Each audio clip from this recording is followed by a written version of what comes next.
Hi అండి, నమస్తే. Welcome back to Swathi kitchen. నేను మీ స్వాతిని. ఈరోజు మన ఛానల్లో మరొక స్నాక్ రెసిపీని చూపిస్తున్నానండి. సాయంత్రం పూట టీ టైం స్నాక్గా తినొచ్చు. ఈ స్నాక్స్ని ఒకసారి చేసి పెట్టుకుంటే నెల రోజుల వరకు నిల్వ ఉంటుంది. పిల్లలు స్కూల్ నుండి రాగానే కానీ ఎప్పుడైనా మనం బయటికి ట్రావెలింగ్ చేసేటప్పుడు కూడా ఈ స్నాక్స్ తీసుకువెళ్ళవచ్చు. మరి ఎలా చేసుకోవాలనేది చూసిద్దాం రండి. ఈ స్నాక్స్ ప్రిపేర్ చేసుకోవడానికి ముందుగా ఒక బౌల్లోకి 1 కప్పు వరకు మైదా పిండిని జల్లించుకొని తీసుకోండి. ఇక్కడ కప్పు వరకు నేను బాగా ట్యాప్ చేసి తీసుకున్నానండి. అలాగే ఇందులోకి 1/2 టీ స్పూన్ వరకు వాము వేసుకోవాలి. వాముని కొద్దిగా క్రష్ చేసి వేసుకుంటే ఫ్లేవర్ అనేది బాగా తెలుస్తుందండి. ఆ తర్వాతకి ఇందులోకి రుచికి సరిపోయేంత ఉప్పు వేసుకొని ఒకసారి కలిపేసుకోవాలి. ఆ తర్వాతకి ఇందులోకి 1 టేబుల్ స్పూన్ వరకు నెయ్యి వేసుకోవాలండి. ఇన్ కేస్ మీ దగ్గర నెయ్యి లేకపోతే ఫ్లేవర్లెస్ ఆయిల్ని కొద్దిగా గోరువెచ్చగా చేసుకుని కూడా వేసుకోవచ్చు. ఆ తర్వాతకి ఒకసారి పిండిలోకి బాగా కలిపేసుకోవాలి. మనం పిండిని పిడికిలతో పట్టి చూస్తే ముద్దలాగా అవ్వాలన్నమాట. ఆ తర్వాతకి ఇందులోకి కొంచెం కొంచెం వాటర్ని పోసుకుంటూ మనం చపాతీ పిండి కలుపుతాం కదండి, అలా టైట్గా కలిపేసుకోండి. ఆ తర్వాతకి కొద్దిగా నెయ్యి వేసుకొని మూత పెట్టుకొని కనీసం 15 నుండి 20 నిమిషాల పాటు అయినా రెస్ట్ ఇవ్వాలి. ఇక్కడ నేనైతే ఒక 20 మినిట్స్ వరకు రెస్ట్ ఇచ్చానండి. చూసారు కదా, పిండి కూడా చాలా సాఫ్ట్గా అయిపోయింది. ఇప్పుడు ఈ పిండి తీసుకొని మరొకసారి కలిపేసుకోండి. ఇలా ఒక జస్ట్ 2-3 మినిట్స్ కలిపామంటే పిండి కూడా చక్కగా సాఫ్ట్ అయిపోతుంది. ఆ తర్వాతకి ఈ పిండిలో నుండి కొంచెం కొంచెం పార్ట్స్ చేసుకొని వీడియో క్లిప్లో చూపించిన విధంగా చపాతీ పీటకి చపాతీ కర్రకి కొద్దిగా నెయ్యి అప్లై చేసుకొని చపాతీలాగా ఒత్తేసుకోవాలి.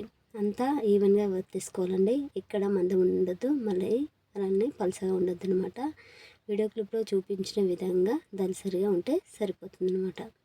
చూసారు కదా, ఇంత దలసరిగా ఉండాలి. ఇప్పుడు నైఫ్తో కానీ లేదా పిజ్జా కట్టర్ ఉంటుంది కదండి, పిజ్జా కట్టర్తో అయినా మీకు నచ్చిన షేప్లో కట్ చేసుకోవచ్చు. డైమండ్ అయినా రెక్టాంగిల్ అయినా ట్రయాంగిల్ మీ ఇష్టం అండి. ఇక్కడ నేనైతే ట్రయాంగిల్లో కట్ చేస్తున్నాను. వీడియో క్లిప్లో చూపించిన విధంగా కట్ చేస్తే మనకి మంచిగా ట్రయాంగిల్ షేప్ వస్తుందండి.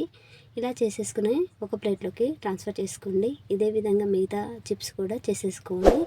మూత కానీ లేదా ఒక పొడి క్లాత్ వేసుకొని కవర్ చేసుకోండి. పిండి పైన ఆరొద్దనమాట. చిప్స్ ఆరిపోతే సరిగా వేగిపోవు, గట్టిగా అవుతాయి, విరిగిపోతుంటాయి. ఆ తర్వాతకి పక్క పెట్టుకొని డీప్ ఫ్రై కోసం ఒక కడాయిలోకి ఆయిల్ పోసుకోండి.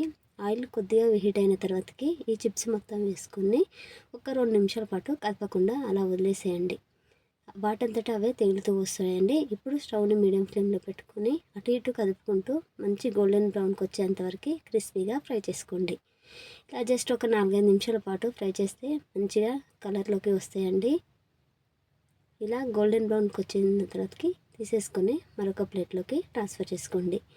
ఇదే విధంగా అన్ని చిప్స్ని వేయించుకొని చల్లారిన తర్వాతకి ఒక ఎయిర్టైట్ బాక్స్లో స్టోర్ చేసుకుంటే మనకి నెల రోజుల వరకు ఈ చిప్స్ అనేది నిల్వ ఉంటాయండి. ఎవరైనా ఇంటికి గెస్ట్లు వచ్చినా లేదా పిల్లలు ఎప్పుడైనా స్నాక్స్ అడిగినా కూడా క్విక్గా చేసి పెట్టవచ్చు అనమాట.